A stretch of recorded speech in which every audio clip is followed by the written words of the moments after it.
গাত ৰ'দ নলগা আৰু বৰষুণ নপৰা মানুহ আজি আপোনালোকক দেখাম।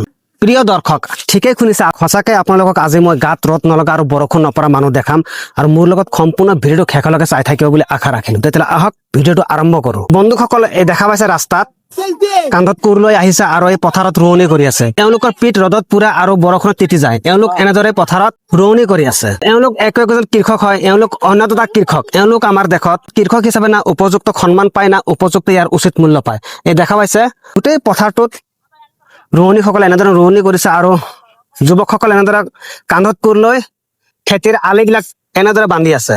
আৰু যিহেতু এটা ঘৰমুৱা হৈছে, এওঁলোকে হৈছে গাত ৰ'দ নলগা আৰু বৰষুণ নপৰা মানুহ। মানে ৰ'দ বৰষুণ একো কেৰেপ নকৰে, এনেদৰে কাম কৰে। এওঁলোক পথাৰত এনেদৰে কাম কৰাৰ ফলত যি তাৰ পৰা খাদ্যজাতীয় সামগ্ৰী উৎপাদিত হয়, সেই খাদ্যজাতীয় সামগ্ৰী বজাৰত বিক্ৰী কৰে আৰু আপুনি মই নানা ধৰণৰ খাদ্য তৈয়াৰ কৰি খাওঁ।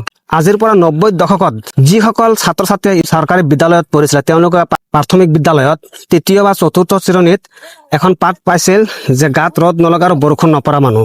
আৰু বিচাৰি বিচাৰি শেষত গৈ পাইছে এই ৰোৱনীসকল প্ৰচণ্ড ৰ'দত ৰোৱনী কৰি থাকে, গাত ৰ'দ নপৰে আৰু বৰষুণতো তিতি তিতি কাম কৰে। এওঁলোকে হৈছে প্ৰকৃততে আমাৰ দেশৰ বা আমাৰ ৰাজ্যৰ যোদ্ধা হয়। সৈনিকসকলে যিদৰে সীমান্তত থাকি দেশ ৰক্ষা কৰে, এওঁলোকে পথাৰত থাকি আমাৰ খাদ্য সামগ্ৰীৰ যোগান ধৰে। এওঁলোক হৈছে প্ৰকৃত যোদ্ধা আৰু এওঁলোকক আমি উপযুক্তভাৱে সন্মানো দিব নোৱাৰো আৰু কৃষকে উচিত মূল্য নাপায়। আৰু কিদৰে এই পথাৰত ৰোৱনী কৰিছে বাইদেউসকল দেখা পাইছে। এয়া আমাৰ বিশ্বনাথ চাৰিআলিৰ পথাৰ নহয়, এয়া হৈছে BTADৰ অন্তৰ্গত ওদালগুৰি জিলাৰ এখন পথাৰ হয়। কিদৰে বোকাত ৰোৱনী কৰি আছে, এওঁলোক হৈছে প্ৰকৃত যোদ্ধা।